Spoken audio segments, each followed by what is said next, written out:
મિત્રો, આજના આ વિડીયોમાં આપણે ગુજરાતની એક ખૂબ જ ગંભીર સમસ્યા વિશે વાત કરવાના છીએ. આ સમસ્યા છે મિત્રો દુષ્કાળની. 2025માં ગુજરાતના ઘણા ભાગોમાં પાણીની અછત થઈ રહી છે, ખાસ કરીને ઉનાળા દરમિયાન. અને ખેતીની મુશ્કેલીઓએ લોકોના જીવનને અસર કરી છે. ગુજરાત જે એક સમયે પોતાની ખેતી અને ઉદ્યોગો માટે જાણીતું હતું, તે આજે એક નવા પડકારનો સામનો કરી રહ્યો છે. દુષ્કાળ એ ગુજરાત માટે કોઈ નવી વાત નથી. કચ્છ, સૌરાષ્ટ્ર અને ઉત્તર ગુજરાતના રણ વિસ્તારોમાં દાયકાઓથી પાણીની તંગી રહી છે. પણ 2025નો દુષ્કાળ મિત્રો અલગ છે. આ વખતે હવામાન પરિવર્તન અને માનવીય કારણોનું મિશ્રણ આ સમસ્યાને વધુ ગંભીર બનાવી રહ્યું છે. ગુજરાતના લોકો માટે દુષ્કાળ માત્ર પાણીની અછત નથી, પણ એક જીવનશૈલીનો પડકાર છે. ખેડૂતો જે રાજ્યની અર્થવ્યવસ્થાનો પાયો છે, તેમના પાક નિષ્ફળ જઈ રહ્યા છે.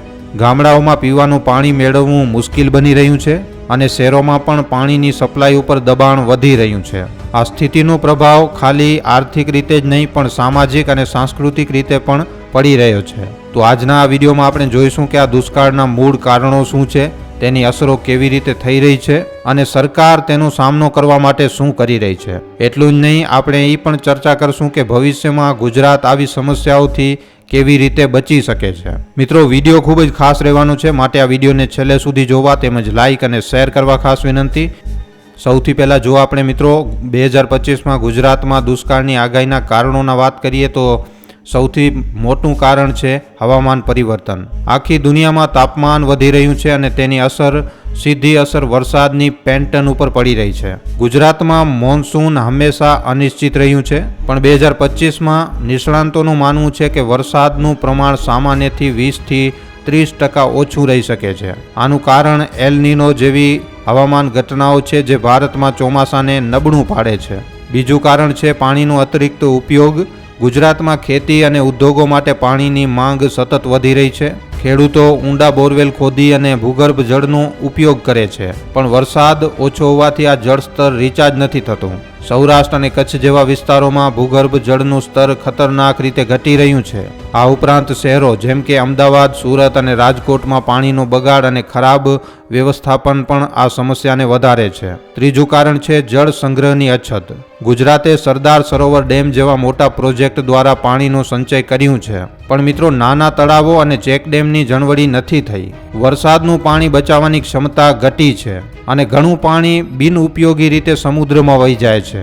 ચોથું કારણ છે વનસ્પતિનો નાશ. જંગલો ઘટવાથી વરસાદનું ચક્ર ખોવાયું છે અને જમીનની ભેજ જળવવાની ક્ષમતા ઓછી થઈ છે. આ બધા કારણો મળીને 2025માં ગુજરાત માટે દુષ્કાળનું જોખમ ઊભો કરી રહ્યા છે. મિત્રો, હવે આપણે જોઈએ આ દુષ્કાળની આગાહીની અસરો ગુજરાત ઉપર શું થઈ શકે છે. મિત્રો, સૌથી મોટી અસર ખેતી ઉપર પડશે. ગુજરાતના ખેડૂતો ઘઉં, બાજરી, કપાસ અને ડાંગર જેવા પાકો ઉપર નિર્ભર છે, પણ પાણીની અછતથી આ પાકો નિષ્ફળ જઈ રહ્યા છે.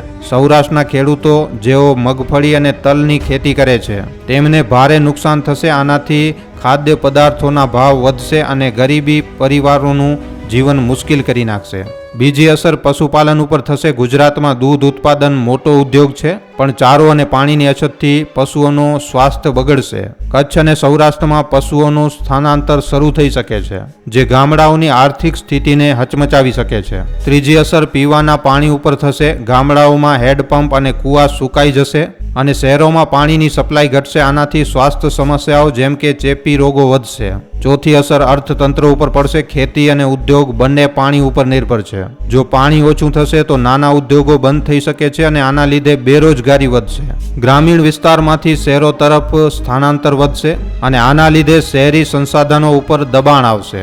આ બધી અસરો ગુજરાતના સામાજિક ઢાંચાને પણ હચમચાવી શકે છે, જેમ કે ગરીબી અને અસમાનતા વધવી. આ સ્થિતિ ગંભીર તો છે મિત્રો, પણ આનો સામનો કરવાના ઉપાય પણ છે, જેની વિડીયોમાં આપણે આગળ વાત કરીશું. ચાલો હવે જાણીએ કે 2025માં દુષ્કાળની આગાહીને ધ્યાનમાં રાખીને ગુજરાત સરકાર શું તૈયારી કરી રહી છે. સૌથી પહેલું પગલું છે મિત્રો પાણી વ્યવસ્થાપન. સરદાર સરોવર ડેમ અને નર્મદા નહેર દ્વારા પાણીનું વિતરણ વધુ સારી રીતે કરવાની યોજના છે. સરકારે ગામડાઓમાં નાના ચેકડેમ અને તળાવોની સફાઈ તેમજ ઊંડાણનું કામ શરૂ કર્યું છે, જેનાથી વરસાદનું પાણી બચાવી શકાય. આના સિવાય ડ્રીપ ઇરોગેશન જેવી ટેકનોલોજીને પ્રોત્સાહન આપવામાં આવી રહ્યું છે, જેથી ખેતીમાં પાણીનો ઓછો ઉપયોગ થાય. બીજું છે સરકાર રાહતની યોજનાઓ તૈયાર કરી રહી છે. જો દુષ્કાળ આવે તો ખેડૂતોને આર્થિક સહાય અને બિયારણની સબસિડી આપવામાં આવશે. ગામડાઓમાં ટેન્કર દ્વારા પાણી પહોંચાડવાની વ્યવસ્થા પણ ગોઠવાઈ રહી છે. ત્રીજું છે નવી ટેકનોલોજીનો ઉપયોગ કરવામાં આવી રહ્યું છે. ઉદાહરણ તરીકે હવામાનની આગાહી માટે સેટેલાઇટ ડેટા અને એઆઈનો ઉપયોગ કરીને સરકાર વરસાદની ચોક્કસ માહિતી મેળવી રહી છે. આ ઉપરાંત ડિસેલિનેશન પ્લાન્ટ્સ દ્વારા સમુદ્રનું ખારું પાણી શુદ્ધ કરવાની યોજના પણ ચાલુ છે, ખાસ કરીને કચ્છ અને સૌરાષ્ટ્ર માટે. ચોથું છે જાગૃતિ અભિયાનો ચલાવવામાં આવી રહ્યા છે. સરકાર લોકોને પાણી બચાવવા અને ઉપયોગમાં સાવધાની રાખવા માટે પ્રેરિત કરી રહી છે. આ બધા પગલાંથી સરકાર દુષ્કાળની અસરને ઘટાડવાનો પ્રયાસ કરી રહી છે. પણ મિત્રો, આની સફળતા પૂરી રીતે લોકોના સહકાર ઉપર નિર્ભર છે. દુષ્કાળનો સામનો કરવા માટે સરકારની સાથે લોકોની ભૂમિકા પણ ખૂબ જ મહત્વની છે. પહેલું કામ છે જાગૃતિ. ગુજરાતના દરેક નાગરિકે પાણીનું મૂલ્ય સમજવું જોઈએ. રોજિંદા જીવનમાં પાણીનો બગાડ ટાળવું, જેમ કે નળ ખુલ્લા ન છોડવા અને ઓછા પાણીથી કામ ચલાવવું. મિત્રો, આવી નાની નાની વાતો મોટો ફેર પાડી શકે છે.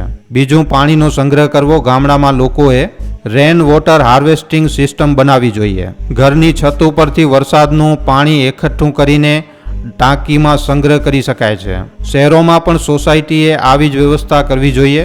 ત્રીજું છે ટકાઉ ખેતીની પદ્ધતિઓ અપનાવવી. ખેડૂતોએ ઓછા પાણીવાળા પાકો જેમ કે જુવાર અને મગ જેવા પાકો ઉગાડવા જોઈએ. ડ્રીપ એરિગેશન અને મ્લિચિંગ જેવી તકનીકથી પાણીનો ઉપયોગ ઘટાડી શકાય છે. ચોથું છે સમુદાયોનો સહકાર. ગામના લોકોએ સાથે મળી અને તળાવો અને કૂવાઓની સફાઈ કરવી જોઈએ.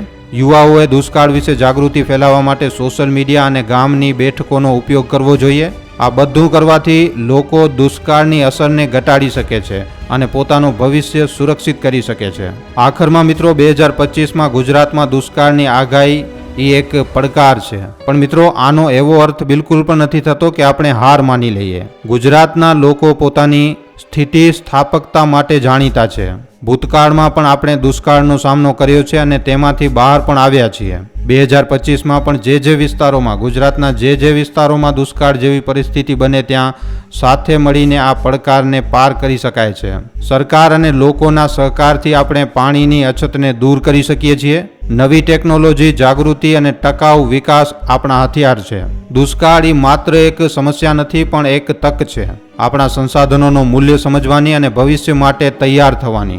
ગુજરાતની આગળ વધવાની ભાવના અને લોકોની એકતા આપણને આ મુશ્કેલીઓમાંથી બહાર કાઢી શકે છે. ચાલો આપણે સૌ સંકલ્પ લઈએ કે પાણીનું દરેક ટીપું બચાવીશું અને ગુજરાતને હરિયાળું રાખશું. તો મિત્રો, આ વિડીયોના આપણા બધા પ્રશ્નો જેમ કે દુષ્કાળના કારણો, એની અસરો, સરકારની તૈયારી, લોકોની ભૂમિકા, આવા તમામ પ્રશ્નો ઉપર ખૂબ જ વિસ્તારપૂર્વક વાત કરી લીધી છે. આ વિડીયો ઉપર તમારા શું અભિપ્રાય છે મિત્રો, અમને નીચે કોમેન્ટ સેક્શનમાં લખીને જણાવવા ખાસ વિનંતી.